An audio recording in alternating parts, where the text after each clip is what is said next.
Hi student, मैं चंचल sir आपका math गुरु स्वागत करता हूँ आइकॉन एजुकेशन ग्रुप और ज्ञानी बाबा चैनल पर। आज हमारा जो टॉपिक है क्लास 10th हम पढ़ रहे हैं, 10th की मैथ पढ़ रहे हैं और उसमें हमारा जो आज का टॉपिक है वह है बहुपद। जैसा कि आपके बोर्ड पे लिखा हुआ है, ये वाली एक्सरसाइज आपके 5 मार्क्स की है और यहाँ से 2 मल्टी चॉइस टाइप के यानी बहुविकल्पात्मक क्वेश्चन आने वाले हैं। साथ ही साथ एक question very short answer type का आने वाला है और एक क्वेश्चन आपके शॉर्ट आंसर टाइप वाला आने वाला है। कुल मिला के 5 क्वेश्चन यहाँ से 5 मार्क्स के क्वेश्चन आपको मिलेंगे और क्वेश्चन की संख्या रहेगी 4। अब जब आप प्लानिंग पे आते हैं, मैंने आपने एक डायलॉग सुना होगा, जब हम आपको जानने पे आते हैं तो आपके बारे में सब जानते हैं, सब मतलब सब कुछ। अगर हमें मार्क्स लाना है तो एक्सरसाइज के बारे में सब कुछ जानना ही होगा। कहाँ कितने मार्क्स का क्वेश्चन आता है, किस नंबर पे आता है, ये भी हमें पता होना चाहिए एग्जाम में। अब यहाँ पर 3 क्वेश्चन तो वेरी शॉर्ट आंसर टाइप के बन रहे हैं, एक नंबर के, और एक क्वेश्चन 2 मार्क्स का बन रहा है। तो थोड़ा सा कॉमन सेंस इतना सा लगाया जा सकता है कि हमारी जो प्लानिंग रहेगी 2 मार्क्स के क्वेश्चन से ज़्यादा वाले की ना रहे, क्योंकि वो हमारा व्यर्थ रहेगा। 2 मार्क्स से ज़्यादा क्वेश्चन यहाँ से आना नहीं है, तो ज़्यादा बड़े क्वेश्चंस अपन यहाँ पे डिस्कस नहीं करें तो बढ़िया रहे, वही करें जो एग्जाम में आने लायक हो। चलो थोड़ी सी बात कर लें, बहुपद में होता क्या था। बहुपद कॉम्बिनेशन था चर और अचर का, चर और अचर के रूप में कॉम्बिनेशन था, प्लस से हो माइनस से हो, बहुपद कहलाता है। वैसे बहुपद को विस्तार से आपने 9th में पढ़ा होगा, 8th में पढ़ा होगा और पढ़ा भी जा सकता है, लेकिन अपन यहाँ पे एग्जाम बेस्ड तैयारी कर रहे हैं अभी, तो इतना विस्तार से नहीं, थोड़ा सरफेसली अपन निकलेंगे, तो जितना आवश्यक होगा मैं बताता हूँ। चर एक्स वाई जेड वह राशियां जिनके मान निश्चित नहीं होते, अलग अलग सिचुएशन में अलग अलग मान धारण करती है, चर कहलाते हैं। अचर कांस्टेंट जिन्हें बोलते हैं, 1 2 10 20 25 जिनके मान निश्चित होते हैं, फिक्स होते हैं, उन्हें अचर कहते हैं। इनका कुछ ऐसा कॉम्बिनेशन 2x चर और अचर का, ये बहुपद कहलाएगा। इसके पीछे y लगा दिया, ये बहुपद हो गया। तो इस टाइप से बने हुए जितने भी व्यंजक रहेंगे वो आपके बहुपद कहलाते हैं। बहुपद और समीकरण में एक माइन्यूट सा अंतर होता है। जब आप समीकरण की बात करते हो तो इसमें एक इक्वल आता है, समीकरण के अंतर्गत इक्वल आता है। x बराबर 2y ये एक इक्वेशन है, दाया पक्ष और बाया पक्ष बन जाता है, 2 पक्ष हो जाते हैं। जबकि बहुपद में इक्वल नहीं आता है। ये समीकरण और बहुपद में अंतर है, इक्वेशन और पॉलीमर में। तो मैं बताना ही चाह रहा था कि और टाइप भी काफी सारे होते हैं ना, आपने पहले पढ़े एक पदी, द्विपदी, त्रिपदी बहुपद। एक पद वाला हो तो एक पदी 2 पद हो जाए, द्विपदी 1 से 2 से अधिक 3 पद हो जाए तो त्रिपदी हो गया। ऐसे घातों के आधार पर भी बहुपद होते हैं, घातों के आधार पर बहुपद होते हैं। कभी आ जाए तो नॉर्मल सा अपन रिवाइज कर लेते हैं। घात, बहुपद की घात क्या कहलाती है? जो आपका चर होता है, जैसे एक बहुपद में ले लेता हूँ 2x का स्क्वायर माइनस 7x प्लस 5, एक बहुपद है। इसमें आपका चर है x और x की अधिकतम घात यहाँ पे कितनी है? 2। इसकी 1 है तो अधिकतम घात कितनी होगी? 2। इस बहुपद की घात कहलाएगी 2, यानी ये 2 घात का बहुपद है। ये घातों के आधार पर अगर इसकी घात मान लो यहाँ पे 3 घात हो जाती है तो अधिकतम घात तो अपने यहाँ पे हो चुकी है 3, अतः इस बहुपद की घात है त्रिघात। एक घातों वाला बहुपद जो होता है उसे अपन रेखिक बहुपद भी कहते हैं। रेखिक बहुपद जैसे 2x प्लस 3 ये एक रेखिक बहुपद है। अगर चर की अधिकतम घात 2 तो ऐसा वाला बहुपद द्विघाती बहुपद कहलाता है। द्विघाती बहुपद मतलब x का स्क्वायर माइनस 7x प्लस 3, यहाँ चर की अधिकतम घात कितनी है? 2 है। अतः ये कौन सा बहुपद कहलाएगा? द्विघाती बहुपद। अगर चर की अधिकतम घात 3 हो तो उसे त्रिघाती बहुपद कहते हैं। Like this x cube minus 3, x की अधिकतम घात कितनी है? 3 है, इसलिए ये बहुपद त्रिघाती बहुपद कहलाता है। इसके बाद आप बहुघाती बहुपद बोल सकते हो, 3 से अधिक घात है बहुघाती बहुपद। तो ये घातों के आधार पर आप बहुपद को देख सकते हो। हमें इस एक्सरसाइज में जो पढ़ना है ना, वह द्विघाती बहुपद के बारे में पढ़ना है मैक्सिमम। कौन से बहुपद के बारे में पढ़ना है? द्विघाती बहुपद के बारे में। द्विघाती एक नंबर का क्वेश्चन बढ़ सकता है आपके कभी। द्विघाती बहुपद का सामान्य रूप कैसा होगा? भाई एक एक नंबर के क्वेश्चन आने तो ऐसे किसी भी संभावना से इनकार नहीं किया जा सकता। तो सामान्य रूप होता है ax का square plus bx plus c। x की अधिकतम घात कितनी है? 2 है। ये द्विघाती बहुपद का सामान्य रूप है। यहाँ शब्दावली में एक शब्द आता है जिसका नाम है शून्यक, बहुपद के शून्यक। इसके बारे में काफी सारा हमें पढ़ना है। शून्यक के बारे में, शून्यक किसे कहते हैं? दरअसल इस बहुपद में चर का वह मान जिसे रखने पर इस बहुपद की वैल्यू या इस बहुपद का मान शून्य के बराबर हो जाता है, वह x की वैल्यू इस बहुपद का शून्य कहलाएगी। मैं एक रैखिक समीकरण रैखिक बहुपद लेता हूँ x प्लस 3। यह एक रैखिक बहुपद है। अगर मैं यहाँ पे x की वैल्यू -3 रखता हूँ तो -3 प्लस 3 मीन्स 0। तो x बराबर -3 आपके बहुपद का क्या हो गया? शून्य हो गया। तो x की वो वैल्यू जिसे हम बहुपद में रखें या चर की वो वैल्यू जिसे हम बहुपद में रखें और बहुपद शून्य के बराबर हो जाए तो बहुपद का शून्यक कहलाता है। ये चीज आपको ध्यान होनी चाहिए। ध्यान दो, एक बहुपद के कितने शून्यक हो सकते हैं? तो बहुपद के शून्यक डिपेंड करेंगे वो बहुपद कितनी घात का है। अगर रैखिक बहुपद है अर्थात एक घात का बहुपद है तो उस बहुपद का एक शून्यक होगा। 2 घात का बहुपद है तो उसके 2 शून्यक होंगे। त्रिघाती बहुपद है तो उसके 3 शून्यक होंगे। अर्थात जितनी घातें उतने शून्यक होते हैं। जब हम यहां बात कर रहे हैं द्विघाती बहुपद की तो हमें ये बात समझ में आती है कि यहाँ पे 2 शून्यक रहते होंगे या होंगे। मान लो वह एक शून्यक एल्फा है, एक शून्यक बीटा है।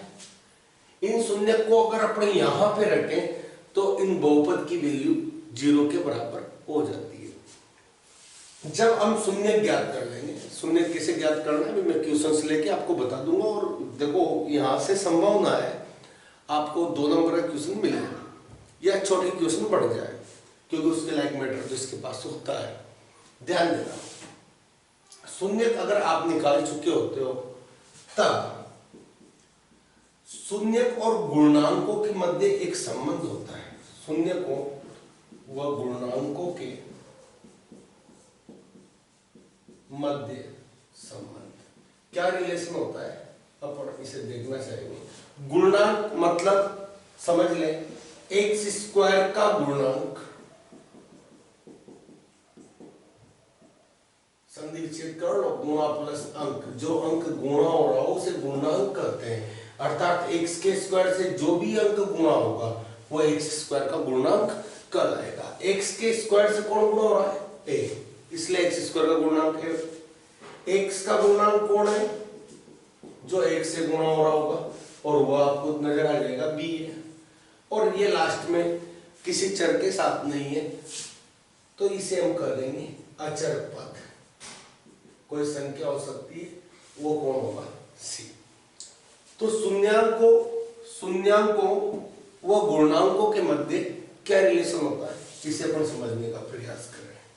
जो शून्यांकों का योग होता है, शून्यांकों का योग, यानी इस अल्फा और बीटा को यदि हम जोड़ें तो ये 100% सत्य बात होती है कि इसका योग हमेशा -b/a के बराबर आता है। आप जानते हो -b तो क्या है, x का गुणांक है, और जो आपके a है वो x² का गुणांक है। ध्यान दीजिएगा, एक रिलेशन और होता है शून्यांकों का जो गुणा होता है, यानी अल्फा और बीटा को मल्टीप्लाई किया जाए तो हमेशा c/a के बराबर आएगा। यानी c क्या है आपका अचर पद, a क्या है आपका x² का गुणा। इसे अपन वेरीफाई भी अभी करने वाले हैं, ध्यान से देखिएगा। ओके,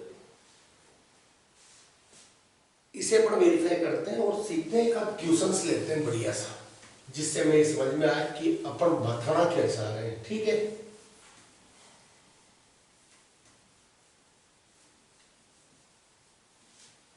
एक क्वेश्चन अपने यहां से उठा लेते हैं, आपकी बुक का कोई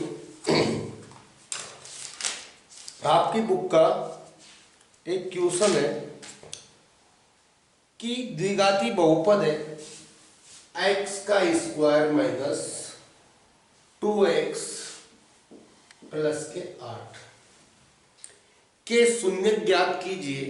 इसके शून्य ज्ञात करने और शून्यांकों तथा गुणांकों के मध्य संबंध की सत्यता की आपको जांच करनी है। पहले आपको शून्य ज्ञात करनी है, फिर शून्यक व गुणांकों के मध्य संबंध की सत्यता की जांच करनी है, सत्यता की जांच करनी है। ध्यान दीजिएगा, पहली चीज x की वह वैल्यू निकालनी है जिसे इसमें पुट अप करें तो ये 0 के बराबर हो जाए। ध्यान दीजिएगा, ऐसा कैसे करना है, यहाँ पे आपको इसके ऐसे फैक्टर कर लेने, 2 फैक्टर कर लो, उन्हें 0 के बराबर रख लो, और वहां से जो वैल्यू निकलेगी x की वो हमारे शून्य होंगे, क्योंकि हम जब उन्हें इसमें पुटअप करेंगे उस x की वैल्यू को तो ये बहुपद शून्य के बराबर हो जाएगा। आपने फैक्टर मेथड्स पढ़े हुए, प्रश्नावली 3 नहीं, प्रश्नावली 4 में भी आपके काम आता है द्विघाती समीकरण में। ध्यान दो, जो x² का गुणांक और अचर पद होता है उसे आप यहाँ पे गुणा करते हो, 8 आया, 1 को 8 से, -2 के आपको ऐसे टुकड़े करने होते हैं कि गुणा करने पे आपको 8 मिले और जोड़ के घटाने पे आपको -2 मिले। बिल्कुल यही करते हो, और ऐसे टुकड़े आपको इजीली मिल जाएंगे। यहाँ पे तो मिल रहे हैं 4 और 2। अगर मैं 4 में से 2 घटाता हूं तो मेरे को कितना मिल जाता है, 2 मिल जाता है, और गुणा करने पे क्या मिल जाएगा आपको, 8 मिल जाएगा। क्वेश्चन में थोड़ा सा चेंज है क्या, सॉरी मैंने थोड़ा गलत लिखा हुआ है, क्वेश्चन में इस जगह माइनस है। क्लियर। अब समस्या ये है, हमें जो 2 लाना है वो माइनस का लाना है, और हमारे 8 क्या आना है, वो भी माइनस का 8 आना है।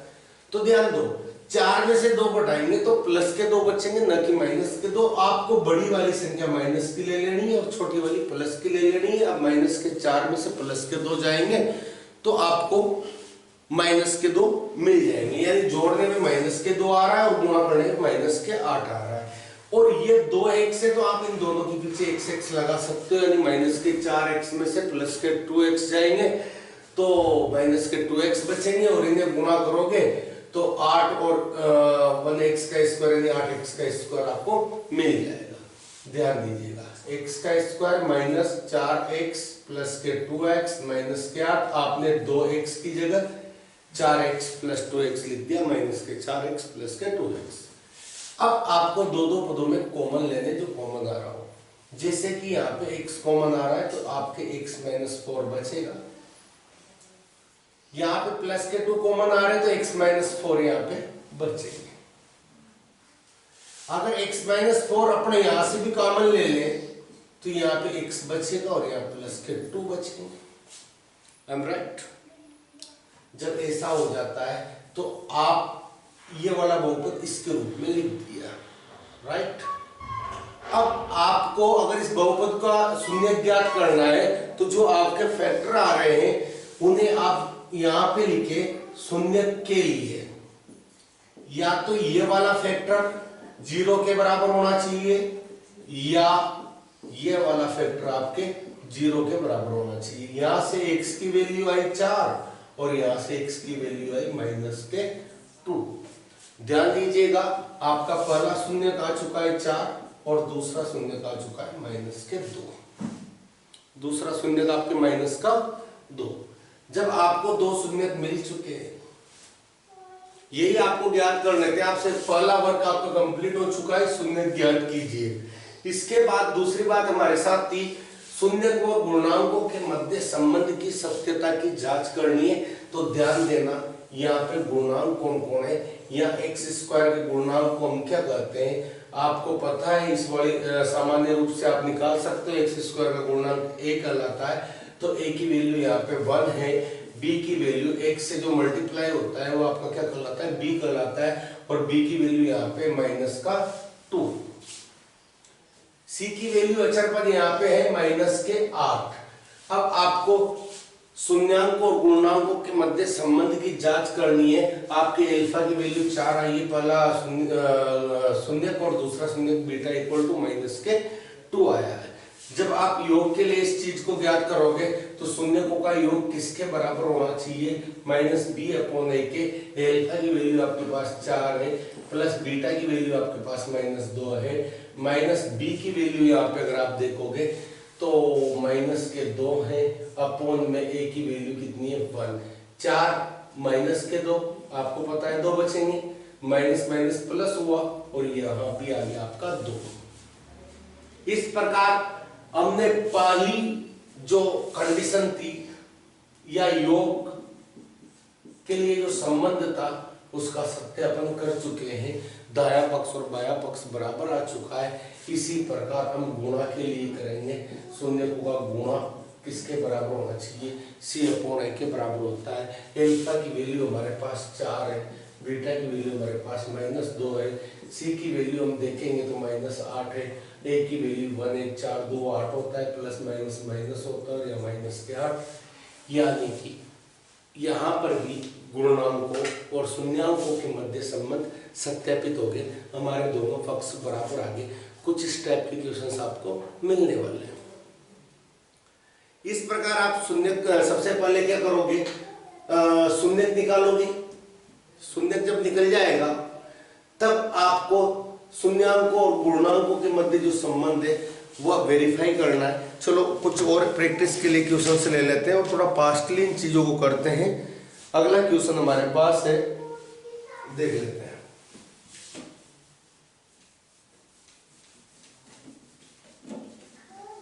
हो सकता है आपको इन्हीं में से कोई क्वेश्चन बोर्ड एग्जाम में मिल जाए इस साल 2 नंबर का। 1 नंबर वाले क्वेश्चन पेपर करेंगे। ध्यान दीजिएगा, क्वेश्चन है 6x का स्क्वायर माइनस 3 माइनस 7x के शून्य ज्ञात करो और शून्यांक और गुणांकों के मध्य संबंध की सत्यता की जांच करनी है। देखो इस वाली शक्ल को तो हम पसंद नहीं करेंगे, पहले हम इसकी शक्ल चेंज करना चाहेंगे। जो हम जानते हैं पहले 2 घात, फिर उसके बाद चिन्ह सहित आप इस वाली पद को यहाँ लिख ले और अक्षर पद को लास्ट में लिख ले। जो हमारा फेवरेट रूप है उस रूप में यह बहुपद आ जाएगा। तब आप यहाँ देख पाओगे यहाँ पर एप्पल की वैल्यू कितनी है, x के स्क्वायर से जो गुणा होता है वो एप्पल है, जो आपके x से गुणा होता है वो बॉल है, जो अक्षर है लास्ट में बचा हुआ है वो क्या हो गया, c हो गया। सबसे पहले आपको इसके शून्य निकालने, उसके बाद शून्य को और गुणांकों के मध्य संबंध की सत्यता की जांच आपको करनी है। ध्यान दीजिएगा, तरीका वही रहने वाला है, थोड़ा फास्टली करेंगे अपन, 2-4 क्वेश्चंस कर लेंगे प्रैक्टिस के लिए।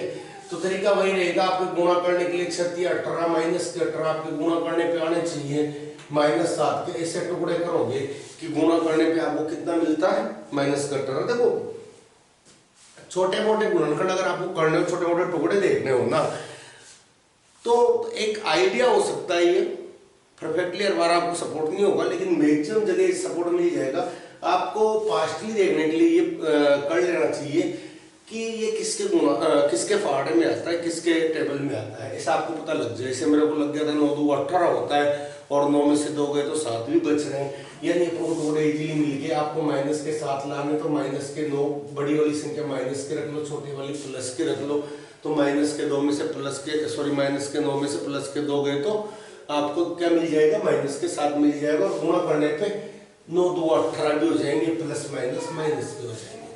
आपको करना क्या है, 7x की जगह 9x प्लस के 2x माइनस 3 लिख देना है। यहां से कोई चीज कॉमन आ रही है तो वो क्या आ रहा है 3x कॉमन।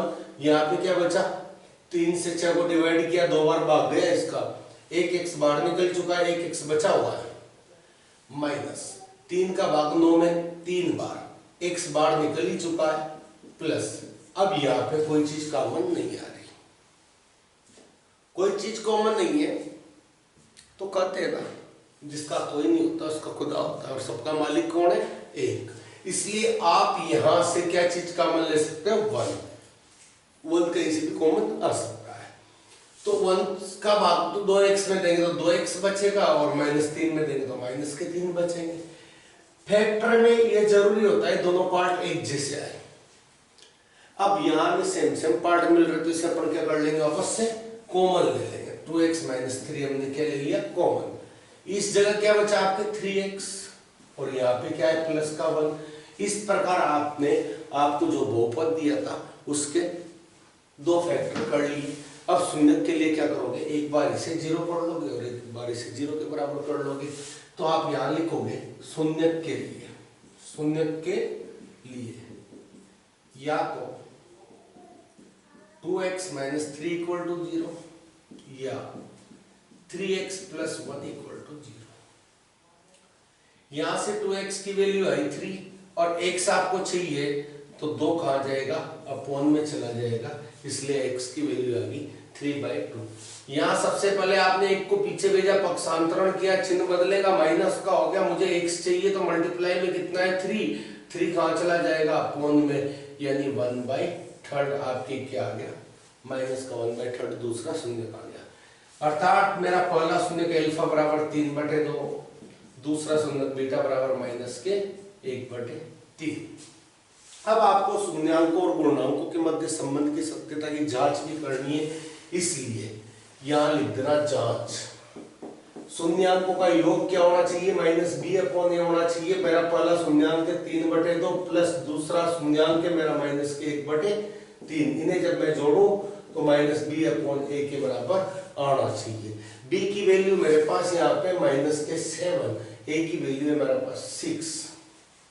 जब आप इन दोनों का एलसीएम लोगे, 3 और 2 का एलसीएम आया 6, 2 का भाग गया 3 बार, 3 से 3 गुणा हुआ 9, -3 का भाग गया 2 बार, 2 से 1 गुणा हुआ 2, माइनस माइनस प्लस हो गए 7/6, और यहाँ 9 में से 2 गए तो भाई सब 7 आ गया, बटे में 6, 7/6। ये लो, इस प्रकार हमने पहली जांच कंप्लीट कर ली। शून्यांकों का योग जो है -b/a के तुल्य आया। इसी प्रकार एल्फा इंटू बीटा गुणा, ये किसके बराबर आ रहा है, c/a के बराबर आ रहा है। आप देख पाओगे एल्फा कितना है आपके पास 3/2 है, बीटा -1/3 है, c की वैल्यू कितनी आई थी -3, a की वैल्यू कितनी आई 6। इसे मल्टीप्लाई करो, प्लस माइनस माइनस होगा, 1 या 3 होगा, 3 दूना 6 होगा, और इधर भी -3/6 है, इसलिए ये भी वेरीफाई हो गया। LHS और RHS के आगे बराबर आगे। इस प्रकार आप किसी भी बहुपद के शून्य निकाल सकते हो और उनके सत्यता की जांच कर सकते हो।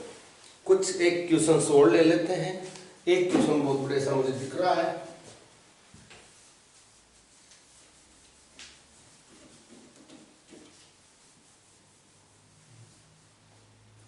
और क्वेश्चन है p का स्क्वायर माइनस 15 के शून्य ज्ञात कीजिए और शून्यकों और गुणांकों के मध्य संबंध की सत्यता की जांच करने ध्यान देना। यहाँ पर बीच वाली टर्म गायब हो रही है, बीच वाला पद गायब हो रहा है, यानी सिंगल घात वाला जो होता है ना वो पद यहाँ पे नहीं है। तो अगर आप यहाँ पर इससे तुलना करोगे तो x के स्क्वायर का गुणनांक या t के स्क्वायर का गुणनांक 1 आ जाएगा, a की वैल्यू 1 आ गई। x वाला पद यानी t वाला पद यहाँ पे नहीं है, तो यहाँ केवल c की वैल्यू दे रखी है, वो कितनी माइनस के 15, और b की वैल्यू निकालना चाहेंगे तो वो क्या आएगी 0, क्योंकि ये पद यहाँ विद्यमान ही नहीं है। समस्या ये आई कि अब इसके फैक्टर कैसे करें, इसके गुणनखंड कैसे निकालें। 3 पद वाले में तो अपन क्या करते थे, बीच वाले का टुकड़े करके और कुछ कॉमन लेके फैक्टर कर लेते थे, लेकिन यहाँ पद 2 ही है तो भाई परेशान होने की आवश्यकता नहीं है। क्या आपको पता है, इससे थोड़ा सा अनुमान ये लगता है कि a का स्क्वायर माइनस खुदा न खास्ता है b का स्क्वायर होता तो हमारे पास एक सर्वसमीका है, एक सूत्र का दो, एक सूत्र है कि a का स्क्वायर माइनस b के स्क्वायर को हम a plus b a minus b, यानी एक बार प्लस में और एक बार माइनस में लिख सकते हैं। ये वाला फॉर्मूला आपको याद होगा, इसे a प्लस बी और a माइनस बी, और इस प्रकार स्वतः ही टुकड़े हो जाते हैं। लेकिन फिर समस्या ये आ गई, सर क्या बात कर रहा हूँ, 15 तो किसी चीज का स्क्वायर ही ना है। जब 15 स्क्वायर ही नहीं है तो इसे b का स्क्वायर कैसे लिखे, किसी का स्क्वायर कैसे लिखे। तो हमने कहा भाई ये भी बड़ी समस्या है, चलो इसका भी सॉल्यूशन ढूंढते। तो हमने कहा कि यार ठीक है ये किसी का स्क्वायर नहीं है, बट मैंने सुना था किसी भी संख्या का, जैसे x है इसका रूट है और इसका स्क्वायर कर दिया जाए तो स्क्वायर से रूट हट जाता है और x आ जाता है। बिकॉज हम जानते हैं रूट का मतलब 1/2 पावर होती है और इसकी घात 2, और घातें जब गुणा होती है तो 2 से 2 कट जाता है, x की पावर 1 वापस अपन को मिल जाती है। क्या इस वाले लॉजिक को यहाँ लगाया जा सकता है? मतलब जबरदस्ती हमने क्या किया, 15 के ऊपर रूट लगा दिया और फिर इसका स्क्वायर कर दिया। फर्क क्या पड़ना है, वही डाक के 3 पात, रूट 15 का स्क्वायर करेंगे, रूट हट जाएगा, वापस 15 आ जाएगा और अपना काम भी चल जाएगा। समायोजन हमारे सर कहा करते थे, कुछ ऐसा इंतजाम हो जाएगा, हवाएं भी चलती रहे और दीपक भी जलते रहे। नहीं तो हमारे हवाएं भी चलती रहेगी, हमारा फॉर्मूला भी लग जाएगा और कुछ गलत भी नहीं होगा। तो हमने कहा यार काम तो हो गया, a का स्क्वायर माइनस b का स्क्वायर, ये वाली सर्वसमीकरण लग जानी चाहिए। एक बार इसे प्लस में लिख दो और एक बार इसे ही माइनस में लिख दो। अब शून्य के लिए रही बात, शून्य के लिए तो बड़ी इजी होगी। क्या करना है, एक बार t प्लस रूट 15 को 0 के बराबर कर देना है, एक बार t माइनस रूट 15 को 0 के बराबर कर देना है। यहां से t की वैल्यू आएगी माइनस के रूट 15 और यहां से t की वैल्यू आएगी, इसे पीछे भेजेंगे प्लस का हो जाएगा, यानी ये आएगा। I am right. जब ये आ गया तो हमें वापस केवल जांच करनी है पहले की तरह। तो जांच में आपका यही अल्फा है और यही वाली चीज आपकी बीटा है। जांच ध्यान से देखिएगा, अल्फा प्लस बीटा यानी शून्यकों का योग क्या होगा, माइनस पी अपॉन ए होगा। शून्य मेरे पास है माइनस के रूट 15 और इसमें अगर मैं रूट 15 को जोड़ूंगा तो माइनस बी अपॉन ए के बराबर होना चाहिए। b की वैल्यू मेरे पास शून्य है, a की वैल्यू मेरे पास 1 है।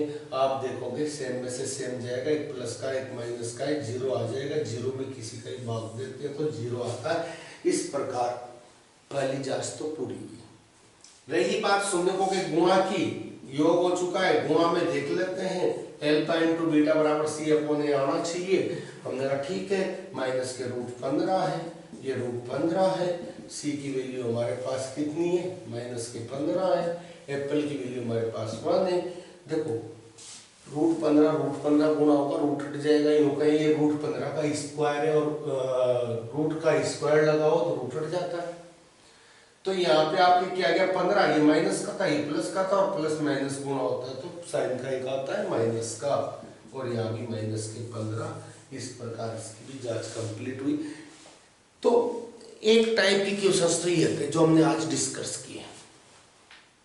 हम शून्य निकालेंगे और उनकी जांच करेंगे। अब इसी पे बेस्ड हम छोटे छोटे क्वेश्चंस भी देखेंगे। ये वाले क्वेश्चन अगर आपके आते हैं तो ये जो 2 नंबर वाले क्वेश्चंस की हम बात कर रहे थे उसमें आते हैं।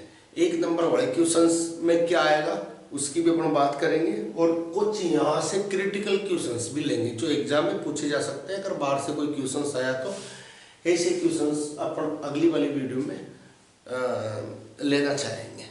और अभी तो इसमें आपके कुछ विभाजन एल्गोरिथम वगैरह बची हुई है, उन्हें भी अपन को करना है। तो नेक्स्ट वीडियो का इंतजार करें। इस वाले के लिए आज के लिए इतना ही सही है।